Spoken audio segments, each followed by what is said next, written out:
Well, from one Paris living room to another, let's go to Catherine Bennett, who joins us now for business.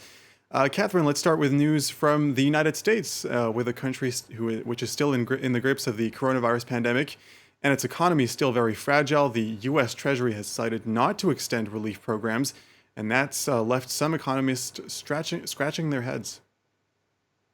Absolutely right. So there's one economist who actually said to CNBC that this move from the Treasury Secretary was akin to taking lifeboats off the Titanic. So of course you can see from that this really is seen as quite a catastrophic decision for the US economy. So these relief programs were put in place in the spring during the first wave of the coronavirus pandemic this year, and they allowed the Federal Reserve to lend up to $4.5 trillion into the financial markets in order to stave off any financial turmoil there. Now, they're set to expire in December, and the Treasury Secretary, Stephen Mnuchin, has said that the government won't be extending them. Now, the reason for that, the reason that he's given for that is he says that financial conditions in the country are in great shape now. He says that when the emergency is over, we put these programs away. Of course, that was lots of people responded to that, saying that the emergency isn't over yet.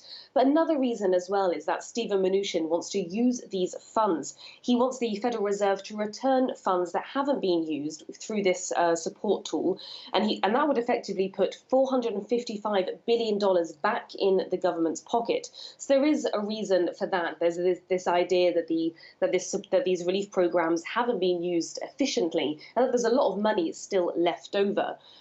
However, this has, of course, been criticized by economists, by the political opposition. They say that the US economy is still too fragile to even begin to consider shelving these kinds of relief programs. And the Federal Reserve, in particular, actually struck back quite quickly after this announcement, saying that these emergency facilities should continue to serve their important role as a backstop for our still strained and vulnerable economy. Now, there's also a concern here that this is actually a political move, that this ties in with the Trump administration's approach of burning down the house before they leave. A previous treasurer who served under Bill Clinton, that's Larry Summers, he said that aftershocks in the wake of a crisis like this are not uncommon, and that it's important that we continue to keep these kind of support tools available long after a crisis seems to have died down, and it's irresponsible not to do so. So there is this worry, of course, that the Trump administration is simply using this as a tool, as a way of making things a lot more difficult for the incoming Joe Biden administration. Catherine, in regard to your story, in the past 30 seconds, literally, we've had two alerts coming in from U.S. Senate Republican leader Mitch McConnell, who says that Congress should, quote, repurpose the expiring Fed lending facility funds.